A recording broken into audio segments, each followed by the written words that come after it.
LeBron and the Lakers had their winning streak snapped on Sunday, their first loss of the new year, but they've been playing better since he became the starting center. Malik Monk had his first off night in nearly a month on Sunday. He's still been one of the hottest shooters in the league since Christmas, averaging 20 points per. The Lakers and Kings meet for the fourth and final time this season. Tip-off is at 7 o'clock right here on Spectrum Sportsnet. The Lakers have won the last two games in Sacramento. As we say hello and welcome to Access Sportsnet Lakers, brought to you by your Southern California Toyota dealers. I'm Allie Clifton, joined by the one and only Hall of Famer, big game James Worthy, five-time champ, Derek Fisher, our Laker insider. Mike Bresnahan, our Laker reporter, Mike Trudell, will be joining us live from Sacramento in just a moment. Are we ready, Fish? I don't know. We'll see. We'll make sure we are. As we dive right in, the Lakers lost on Sunday against the Grizzlies, but they have been playing well as of late. One of the biggest reasons for the Lakers' recent success has been King James moving to center, and the numbers back it all up. LeBron is averaging 33 points and close to 9 boards and 7 assists, while leading the Lakers to a 5-1 record in games where he started at center. Yesterday at practice, Coach Vogel discussed what it could all look like when AD makes his return. Well, I think you're going to see Anthony playing a lot at the 5, and when Anthony's out, we have the lineups that we've been playing right now with Bron, basically playing point center. It is the direction that I think we're going to land with this group towards the second half of the season. And, one we're seeing obvious benefits for right now that we feel like we're just going to be even more enhanced when Anthony comes back. How fundamentally different is it, though, with AD at the 5 versus LeBron? I mean, obviously, they have different capabilities and things you can do, but is it sort of, kind of basically the same type of concepts? Yeah, a lot of similar concepts, for both of those guys, and that's the beauty of them is, they're both versatile as playmakers and screeners. You know what I mean? And what we've done is just open up the paint, and we feel like it's going to benefit both of those guys in that role. LeBron at center, according to Vogel, he will play backup 5 when AD has returned but is off the floor. Big Game, I'm going to start with you. Do you find this to be a surprise, given that you got Dwight Howard, you got DeAndre Jordan, but LeBron James will be your backup center? Yeah, and I like Dwight Howard, too. I mean, I like the way he plays as a veteran player, comes in and mucks things up. I know that some disadvantages sometimes when there's a small ball.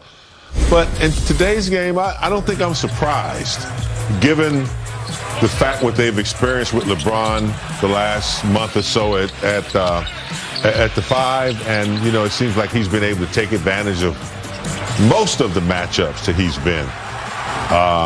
The one thing that I heard Fish say the last game that's the issue for them at the 5 is how they react defensively against another quick team. That's the problem that I have that you brought up the other day. Mm-hmm. Yeah, I mean, not a complete surprise. Like Big Game is saying, when you consider how the game is being played, the teams you're going to have to match up against in the West, in particular in the postseason, with Phoenix and Golden State at the top.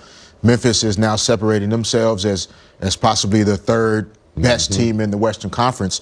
So that versatility and activity at every position you're going to need. The win-losses tell you that the team has been better with LeBron at the center. The efficiency of Malik Monk has gone up. Offensively, they're playing better. With Anthony Davis back in the starting lineup, and when he's on the court, you're better defensively.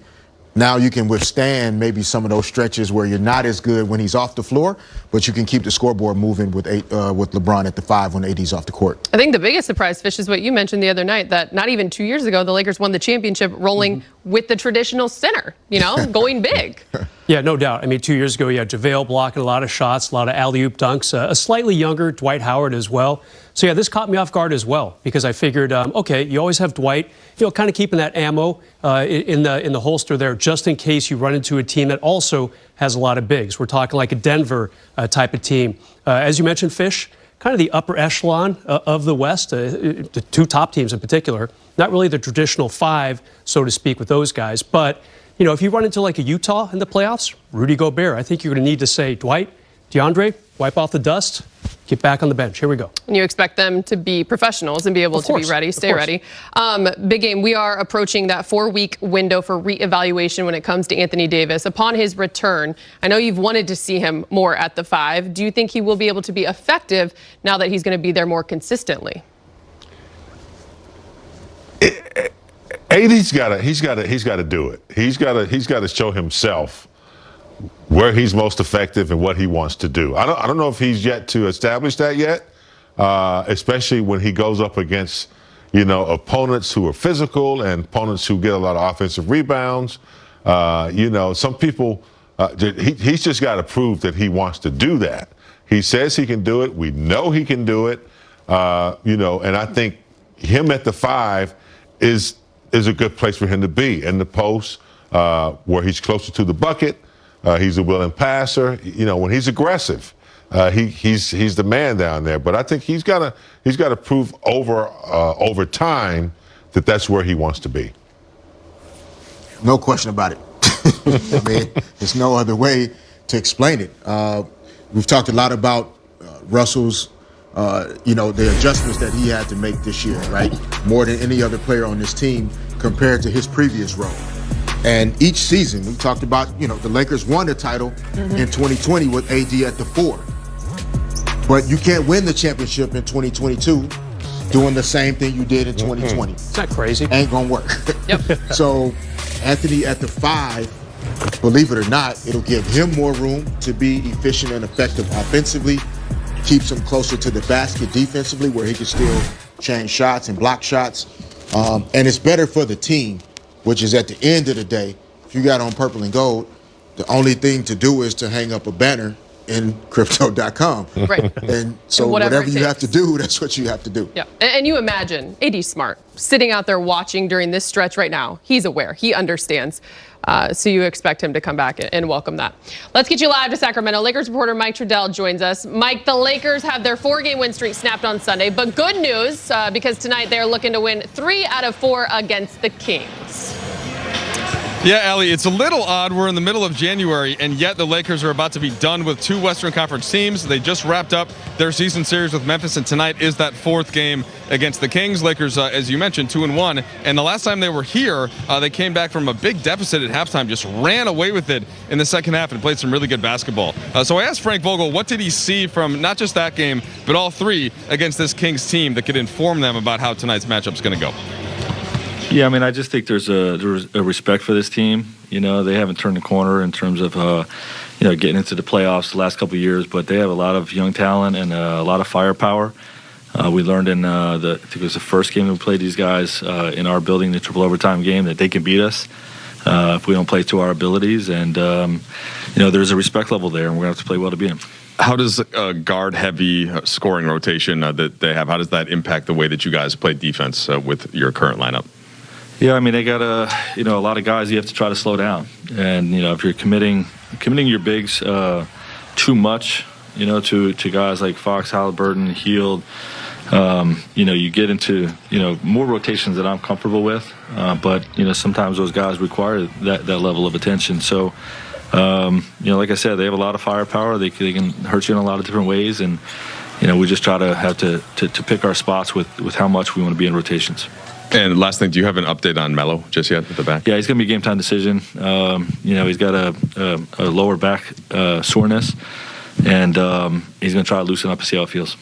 Yeah. Frank, kind of 2 questions for you. First of all, Wayne played so well in the 4th quarter last night, and the night-to-night decision with kind of who gets some of those backup guard minutes is tricky. Is he in the mix tonight? Is he somebody that maybe you want to kind of try to ride that hot hand, or is it, you guys are playing so well with kind of the rotation going into last night? How do you balance that?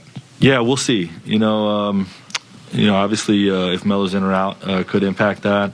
Wayne definitely, reminded us of his shooting ability with how he played in the 4th quarter the other night. And, not that we forgot, but other guys had just been playing at a high level, meaning Austin, Talon, and Malik, and obviously Avery's, skill set on the defensive side of the ball. So, we just have a lot of depth at the wing, a lot of guys that we believe in. Wayne is one of those, and, he'll get a shot to come back into the rotation at some point, if not tonight.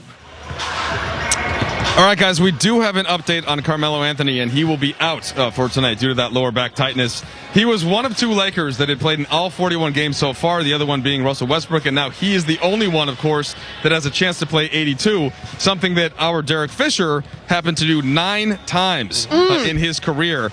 including a streak of 6 straight years, 82, 82, 82. So I was just checking that, thinking, oh, okay, that's pretty good, Fish. Right? The perfect attendance, man, in the NBA. Like, doesn't happen anymore.